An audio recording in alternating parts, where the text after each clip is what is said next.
either get with it or get left behind. Jesus is coming back for us one more time. Coming soon as the return of the King. You better get your life right or you'll be burning it. I've been wanting to do this for a long time, but I couldn't find the opportunity because I was very and absolutely busy. I wanted to show you my farmland.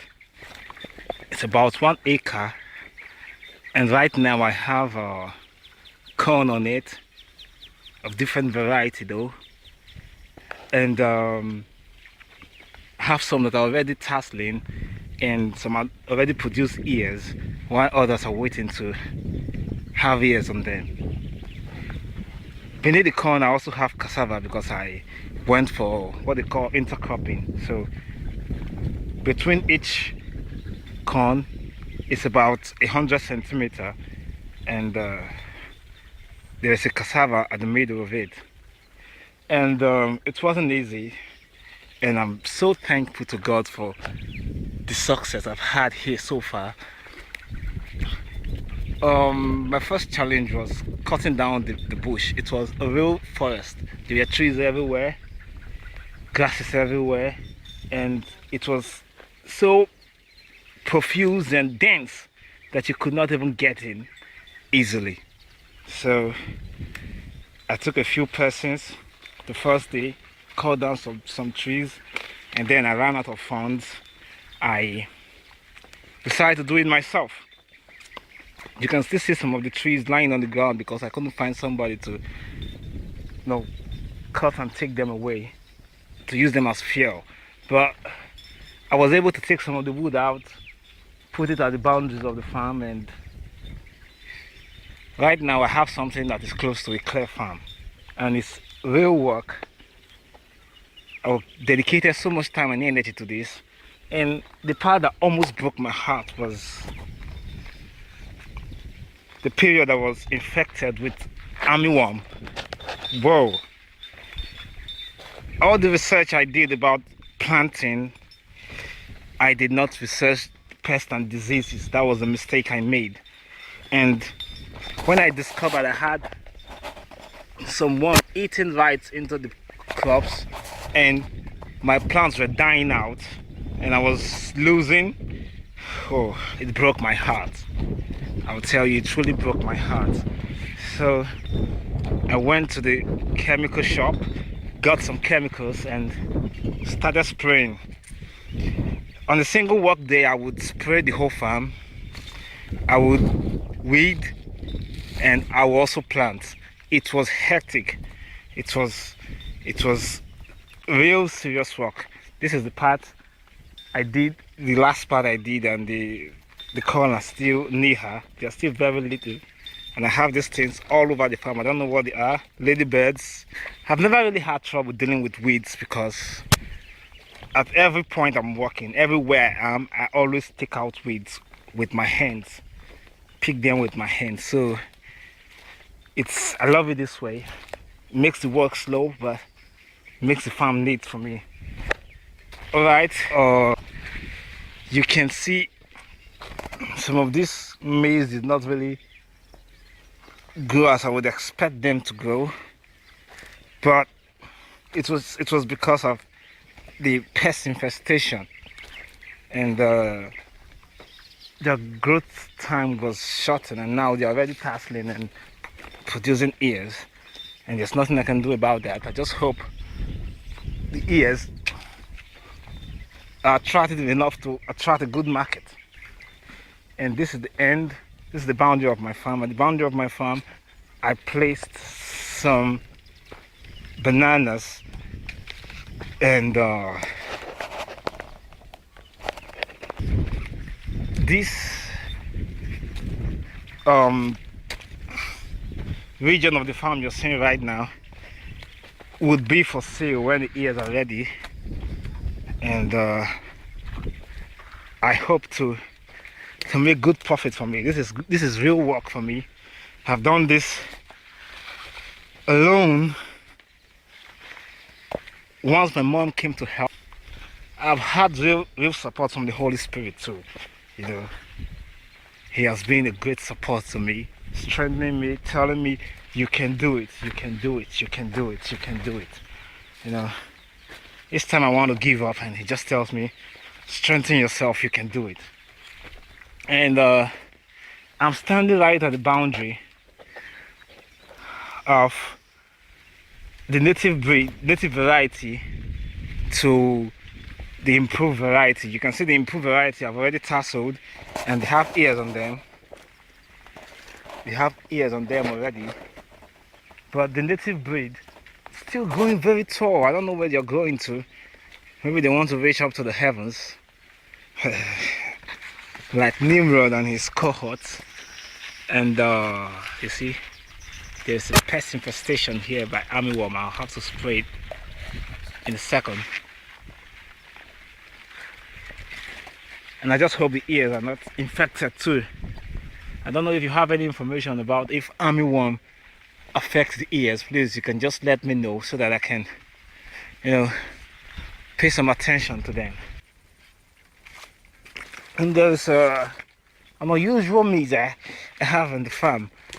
I just want to show you in a second. And it's this improved variety. Because of the pest infestation, something happened to it. You can see right here the ear and the tassel on the same part of the plant. The tassel is yet to mature and the ear is already ready. And I feel like these ears are dropping. I don't know why. The silk. I just want to say this corn is in Benin City, at a place they call Pasakpomba in Benin City. And it's in a village called Obazagbon. You know, at what they call this place, Idogbo. You know, it's yet to develop. There are still forests all around it, farms, and I hope to, you know, have another farm. Though this is my first, this is the very first farm I'm doing myself, and I think it's a huge success. For this whole farm, I spent about 1,000 naira of chemical spray, and I was told by an expert I was using the wrong chemical to spray. He told me the chemicals I bought was meant for indoor. Though it was effective, let me show you the chemical in a second. Alright, okay, this is it. The root on it is, let me find the name, DD Force, something like that. DD Force, I think yes, DD Force. It's DD Force.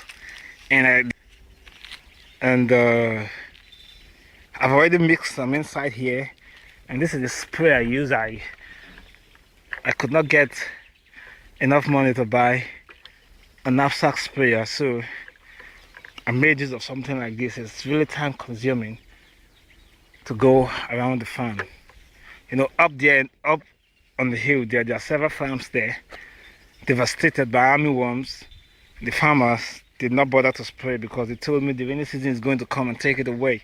And they were right. When the rainy season came, I had less infestation, and some of the corn had relief from this infestation. I don't know if you know of any other working chemicals I can use to spray when I'm doing my next farm. I won't be doing my next farm here because this farm will not be ready until the end of next year for another planting. And I did not use fertilizer on this farm. Instead, I collected urine, and the nitrogen seems to be working very well.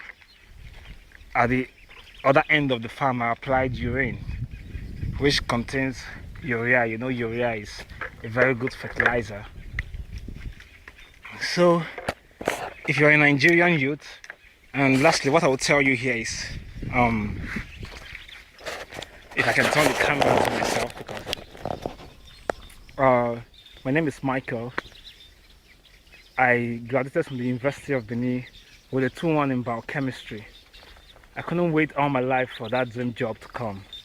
So as it clicked in my head, I went straight out, took a farm, and this farm is rather experimental, and I want to see how much I can make from it. Though this is not the only job I do, I also teach in a school, but that is part-time. I can't spend all my time sit down in a particular workplace and earn so little. I decided to, go into a venture, and this is not the only venture I intend to do. Just I need a little bit of finance to make it bigger than this.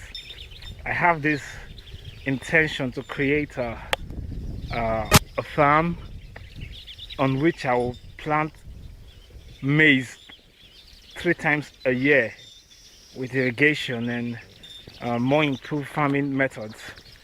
And I'm only limited by the funds right now. And getting loan in this country can be very, very, very stressful, and it can give you real sleepless nights. I'm too young to start having sleepless nights now. And if you are a young Nigerian, probably you live in Benin or you want to move to Benin and you're interested in agriculture and you're looking for somebody to partner with,